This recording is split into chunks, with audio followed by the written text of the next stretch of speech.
teman-teman wartawan di Papua paham Benny Wenda main, ya. Mereka nih mau ngejar dalam rangka apa? Mengejar dalam rangka tanggal 9. Halo Bedikers. Tak dapat diabaikan bahwa sosok Benny Wenda telah mencuat sebagai salah satu tokoh yang kontroversial dalam perjuangan kemerdekaan Papua Barat. Baru-baru ini ia dengan lancang mendeklarasikan pembentukan pemerintahan sementara Papua Barat merdeka. Dan Benny Wenda menjadi presiden interim Papua Barat. Lantas seperti apa sebenarnya sosok Benny Wenda ini? Mari kita bongkar. Benny Wenda adalah seorang aktivis Papua yang telah lama menjadi tokoh sentral dalam perjuangan kemerdekaan Papua Barat, sekaligus menjadi aktor di balik beberapa aksi kerusuhan yang terjadi di Papua. Dari informasi yang telah dirangkum dari berbagai sumber, Benny Wenda adalah orang yang berstatus sebagai warga negara Inggris saat ini. Ia lahir di Lembah Balie, Wamena, Papua pada 17 Agustus 1974 dan dibesarkan dalam suasana damai di alam pegunungan. Wenda lahir besar dan mengenyam pendidikan hingga sarjana di tanah Papua. Selama berada di tanah kelahirannya, Benny Wenda mengaku prihatin melihat kondisi hidup masyarakat di sekitarnya yang melarat dan terdiskriminasi pihak militer di masa pemerintahan Soeharto. Akhirnya, saat rezim Orde Baru tumbang pada 1998, Benny Wenda mengambil kesempatan untuk memberontak terhadap pemerintah Indonesia yang membentuk kelompok separatis bersama teman-temannya dan mengangkat senjata melawan aparat dengan membawa misi kemerdekaan Papua. Sembari menentang dan melawan, Benny Wenda tak lupa juga melakukan lobi khusus kepada pemerintah. Saat itu, Wenda menuntut pengakuan dan perlindungan adat istiadat suku Papua melalui sebuah organisasi yang bernama Dewan Musyawarah Masyarakat Koteka. Singkat cerita, Papua lalu diberi status sebagai daerah otonomi khusus oleh Ibu Mega. Namun rupanya Benny Wenda tak puas dan tetap saja melakukan perlawanan. Kemerdekaan Papua tetap dituntutnya dengan melakukan berbagai aksi kekerasan.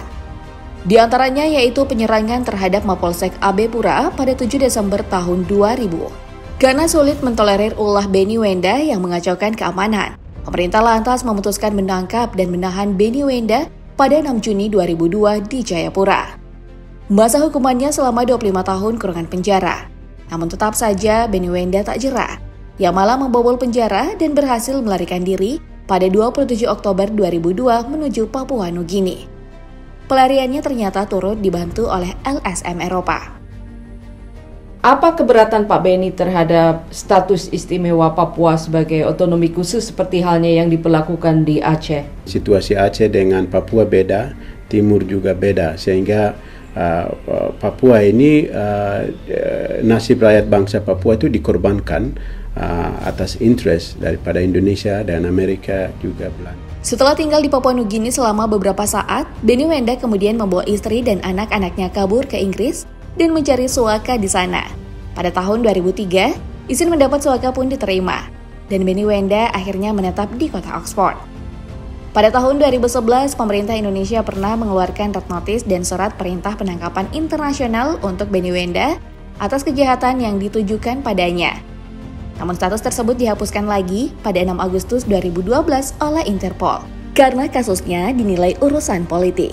Sepak terjang Benny Wenda berlanjut pada tahun 2014, bertempat di Vanuatu. Wenda dan beberapa orang terdekatnya mendirikan Gerakan Persatuan Pembebasan untuk Papua Barat dengan nama United Liberation Movement for West Papua atau yang biasa disingkat ULMWP. Deklarasi itu dilakukan pada 1 Desember 2020, menyelesaikan tanggal perayaan kemerdekaan Papua Barat dari kolonial Belanda pada 1 Desember 1961. Selain mendeklarasikan kemerdekaan, Benny Wenda juga diangkat sebagai Presiden sementara Republik Papua Barat oleh ULMWP atau Deklarasi dan Pembentukan Pemerintahan Sementara tersebut. Benny Wenda dan ULMWP mengumumkan bahwa kehadiran pemerintah Indonesia dan aparat keamanan di Papua Barat dinyatakan ilegal dan tak lagi dipatuhi. Indonesia diminta angkat kaki dari tanah Papua Barat. Benny Wenda menyebutkan pemerintahan sementara sedang memobilisasi rakyat untuk mencapai referendum kemerdekaan dan kemudian mengendalikan wilayah serta melaksanakan pemilihan umum yang demokratis. Dalam menjalankan upaya kemerdekaan penuh Papua Barat, Benny Wenda juga meminta campur tangan negara asing, khususnya Australia, untuk memberi dukungan.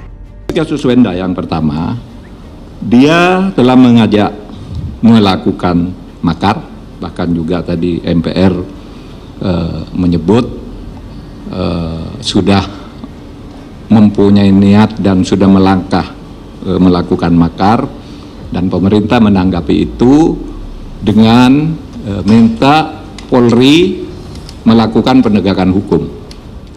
Namun anehnya klaim dan deklarasi Benny Wenda ternyata ditentang keras oleh Tentara Pembebasan Nasional Papua Barat, Organisasi Papua Merdeka, atau yang biasa disingkat TPN-PB-OPM. Kelompok sayap militer dari OPM tersebut menolak deklarasi dan menyampaikan mosi tak percaya kepada Benny Wenda. Mereka menganggap Benny Wenda memihak kepentingan kapitalis asing, serta telah melanggar hukum internasional. Mereka tahu Benny Wenda sudah bukan lagi warga Papua Barat. Penentangan terhadap Benny Wenda ini diungkap langsung oleh juru bicara TPN-PB-OPM yang bernama Sebi Sambon. Posisi Benny Wenda sebagai Presiden sementara Papua Barat dipertanyakan lantaran diumumkan di Inggris dan secara sepihak. Selama perjalanan karirnya, Benny Wenda telah menggunakan berbagai metode untuk memperjuangkan tujuannya. Dia telah melakukan advokasi politik, diplomasi internasional, dan kampanye publik untuk menarik perhatian dunia pada isu Papua Barat. Pria berusia 49 tahun ini juga telah berbicara di forum-forum internasional dan berkolaborasi dengan organisasi hak asasi manusia untuk mengadvokasi hak-hak rakyat Papua. Selain perjuangannya di tingkat internasional, Benny Wenda juga terlibat dalam upaya membangun kesadaran dan mengorganisir komunitas Papua di dalam negeri. Dia bekerja untuk memperkuat persatuan dan kepedulian di antara rakyat Papua, serta meningkatkan kesadaran akan hak-hak mereka dalam konteks Indonesia. Tak jarang Benny Wenda juga terlibat dalam aksi-aksi teror dalam kekerasan yang terjadi di tanah Papua. Hal ini disampaikan langsung oleh Menko Polhukam saat itu, Jenderal Wiranto. Perwira tinggi TNI berdarah Jawa ini menyebut bahwa tokoh separatis Papua Barat, Benny Wenda, merupakan dalang kerusuhan yang terjadi di Papua dan Papua Barat. Hal senada juga disampaikan oleh Kementerian Luar Negeri RI, dilansir dari laman kumparan.com. Menurut pihak Kemlu, Benny Wenda adalah orang yang bertanggung jawab atas segala aksi kekerasan bersenjata di Papua. Selain itu, Kemlu juga mengecam penghargaan yang diberikan oleh Dewan Kota Oxford, Inggris kepada Wenda. Selain dinilai tidak paham isu separatisme di Papua, penghargaan terkait demokrasi dan perdamaian itu dianggap tidak tepat. Wenda juga disebut sebagai orang yang bertanggung jawab atas kasus kekerasan keji diduga yang terjadi pada Desember 2018 lalu. Aksi serangan tersebut mengorbankan sebanyak 20 orang. Korban-korban itu terdiri dari 19 pekerja proyek Trans Papua dan 1 prajurit TNI. KKB Dinduga Papua diduga menggunakan senjata hasil rampasan anggota TNI Polri untuk menghabisi nyawa 20 orang tersebut.